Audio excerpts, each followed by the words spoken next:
That's a creepy introduction. It was.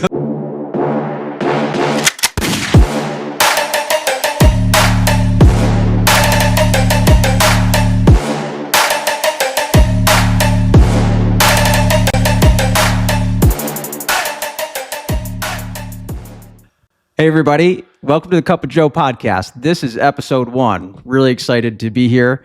So I have a really special guest here today, and some of you may, here's what I would say. Close your eyes and listen to him talk, because you've heard him over the phone for my clients. This is Kevin Napoleon, lender with Key Mortgage.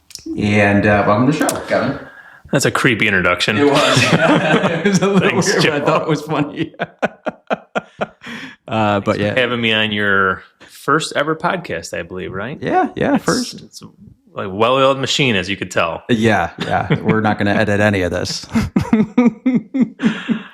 All right, so you want to talk mortgage business, huh? But before we get into that, why don't you tell us a little bit about yourself, like how you got into the industry, how long you've been in, things like that, because I know you have been through a lot of ups and downs in the industry. Yeah. The collapse before that, the early 2000s, and the recovery after that, COVID, right? Yeah, and you may not even know the full background. So I have been in this industry since 2001. Essentially the only business I've been in. Went to Illinois State, got a degree in criminal justice. Oh, I did not know that. I was going to go down the path of law enforcement. And when I was ending my degree, I had to do an internship, and I did the Secret Service, which was awesome. Really? Yeah. Wow. And I said, I want to become a special agent. It's a cool job. I would really enjoy it. I was embedded with the Chicago Special Service, Secret Service agents. And when I graduated, they stopped hiring right out of college. So I had to get a job for 3 years before I can transition and apply for special agent. Becoming a police officer takes a long time. So as I was going through all the testing, I ended up getting what I called like a regular office job for a company called Washington Mutual. And I started in 2001 in their corporate relocation division for mortgage lending. Wow. So as I was starting out, right out of college, I was making pretty good money. And I thought, you know what? I'm going to do this instead of law enforcement. So I canceled the search and whatnot. And I stayed in ever since, which is good and bad. Yeah. Like you just highlighted, everything was awesome until 2008 hit. And that was an awful time in our economy, awful time in the market. Yeah, for everybody. Certainly learned a lot. That's the whole, the crazy risky loan programs, the deceptive mortgage lending practices. So I lived through that. So I've been in the industry ever since. I've never done anything else. And it's the only career I've had. Only thing I know. Are we going to talk about the Bears-Packers game at all? Do you want to talk about the Bears-Packers game? That's why I was here. I don't want to talk about the Bears. I'm a Packers fan, for those of you that do not know that. I think most of you do. But thanks for bringing that up. And thanks for swinging by. See you later, Kevin. And scene. That was tough. Did you watch it at home or?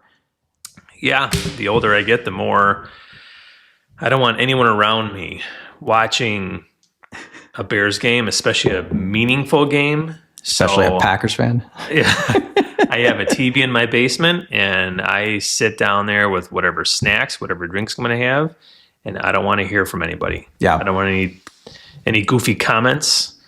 I don't want to hear about the refs. I just want to watch the game. Talking to you, Gino. Yeah. We've been going back and forth. Gino's my cousin. He's a Bears fan.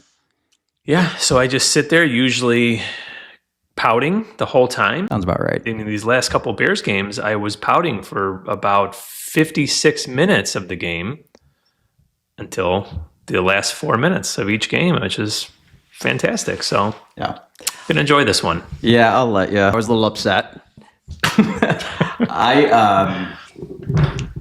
Same thing. I didn't want to have anybody over.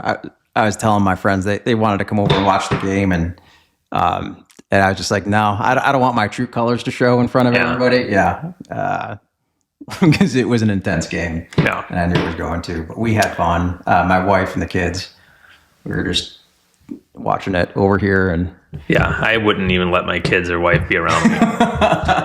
well, Yota's a pretty hardcore Bears fan, which I'm surprised I have not changed the locks yet. That'd be even harder, right? Yeah.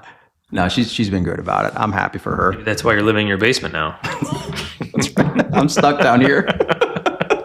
My neighbor took my Packers flag off the front of my house at, I don't know, whatever, 1 or 2 in the morning, and replaced it with a Bears flag. My wife heard something going on in the front of the house. And I don't know if you remember, it was really windy that day. And she's like, hey, I think something's going on in the front of the house. I'm like, it's windy. Don't worry about it. And checked the Ring camera. And there's my neighbor, Ed, switching out the flag. As he should. Thanks, Ed. Yeah, thanks, Ed. All right, now that we got the Bears talk out of the way.